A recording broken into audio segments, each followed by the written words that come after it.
Congratulations. Thank you. Illuminated the main stage there. You happy with the performance? Yeah, we am. I know we had a terrible second leg, but I think, apart from that, I was pretty solid. My scoring was decent. My finishing was better. It's always nice to take a 170 out on the minor stage, but yeah, I'm happy with that performance because obviously Carroll's a very, very, very good player. He played fantastic at the Grand Slam. I played him a couple of weeks ago. We had a belt of a game. I knew I had to play well tonight, and I felt like I put in a good performance. I won't say fantastic, but a good performance. How important was it to get back to winning ways on the stage? Because you've put in good performances in the back end of the year, but not won games on TV. So how important was the win more than anything? It was, yeah. I said to Mark, the security, when I walked off, that was a big win for me. That I said, because obviously I had a poor performance against Michael. Well, I couldn't hit a double to save my life against Michael Smith. Got beat early in the Grand Slam. Absolutely gutted to go out. I love that tournament.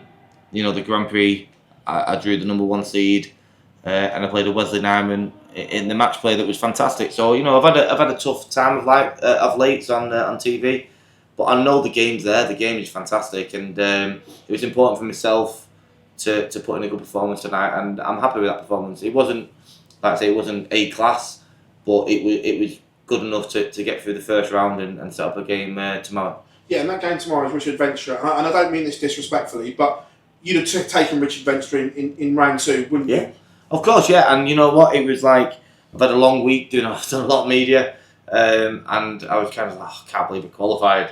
Like, without being disrespectful, I can't believe I qualified, because I'm like, I knew I had a tough game. I was probably going to play Nyman second round, and like, come on. But then I seen Veenstra beat Nyman. It kind of gave me a little kick up the bum. I'm like, come on, you've got a good opportunity here now to make the last 16 on the Saturday night, and who knows? But no disrespect to Veenstra. I expected Nyman to win. I think 99% of dart fans probably would have, but Veenstra played well, and he deserved the win. So I've got to still be on my game tomorrow. But of course, I'm not going to lie. It is a favourable draw for a second round, but I've still got there and perform. And if I don't perform, I'll be going home.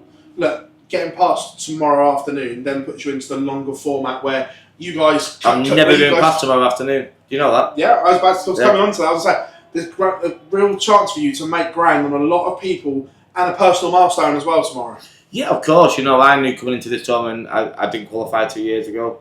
And someone said to me before, you pulled out, and no, I actually did qualify. I wasn't good enough to qualify. A bit like Michael this year, but yeah, I knew I was defending nothing. It was nice, to come into this tournament going, I'm already made money on my rankings, and I've just made more money on my rankings now, and tomorrow's a big game. I think it goes up to 10,000 if I win my first game tomorrow. So yeah, I've got a great opportunity to move myself back up that rankings and cause some damage in this tournament. But you can't get ahead of yourself. It was the first round. I played well. I was happy with my performance. I'm on early tomorrow as well, so it will literally be media bed, which is something that I don't normally do, but it will be media bed, and hopefully have a big day tomorrow and make the final day. What would it mean to you if you could get back in the top 16 before the World Championships? That'd be great. I know I've got to have a good run. I think I've probably got to make the final to do something like that. But again, I've said it so many times to yourself and other people, I don't really care about the rankings. As long as I'm in all the TV events and I qualify for all the Euro tours, I generally don't care where I am in the world. Other people are fixated on my rankings. Look at Luke and Luke, different scale, but the whole darts world has been fixated on the world and won for the last 3 months. It's like the other people might as well not play darts. It's just like, well, whoever wins this is number 1, you know what I mean? And the rankings takes over the actual tournaments. Do you know what I mean? And I think like happened in the Masters, you know what I mean? When the Masters was like, there's like 2 years where the winner got the Premier League, it overshadowed that tournament. I think at the moment, everyone is that fixated on rankings that they're forgetting to enjoy the tournaments. And players are like that as well, you know what I mean? Players are thinking of their rankings, but for me, I'm like, I know where I'm going to be at the end of the year. I will be in the top 16 at the end of the year. I have no doubt. I will bet you any money now that come the end of the year, I'll be in the top 16. And for me, I'm happy with that. And then next year we move on. I've got absolutely nothing to defend. I think I'm defending 125 grand next year for a whole year. Bear in mind, I've had 500 grand to defend this year. Right? You know what I mean? Look at that. So I know where I'm not looking at now. I'm looking at you know, this time next year, I'll be top 4.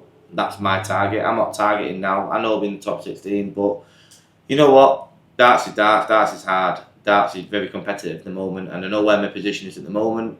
I know where my position will be at the end of the year. I know what I've got to do to get in this, that, and the other. If it happens, it happens. If it doesn't, it doesn't. I'll still sleep well at night.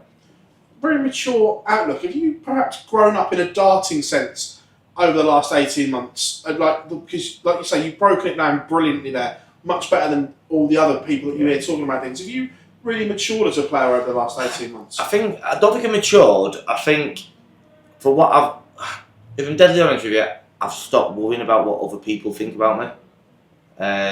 And that is, people see me as the fun guy, the entertainer, which I am, that fun guy, that entertainer.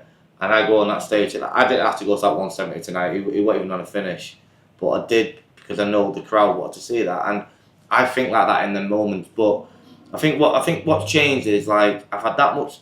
I've got the best fans in the world. The people that support me are unbelievable. They are the diehard fans. They love me. They follow me everywhere, and I love them to bits. I'll do anything for my fans.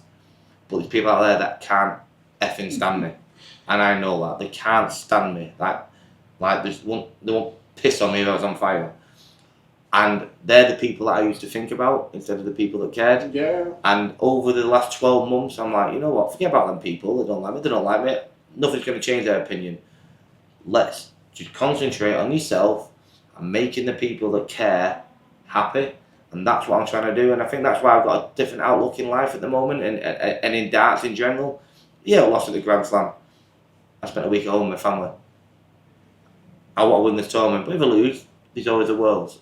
And then if I lose this weekend, I know I've got 2 weeks of exhibitions where I can see my fans. I'll talk to them. What's going on, Nathan? I'll be honest with them. Yeah, this happened, this happened. And I think the whole point of it is people worry about the negatives, and I'm trying to think of the positives. And the positives is if I wouldn't have had the year that I've had this year, I'd be in Michael Smith, Joe Cullen, Peter Wright's position, Rob Cross's position. I'm fighting still Premier League spots. Why is that? Because I've had a fantastic year. So take them positives and keep bringing them positives into every tournament. Cheers, Nate. Cracking job. Thank you very much. Thank you. Cheers. Yeah.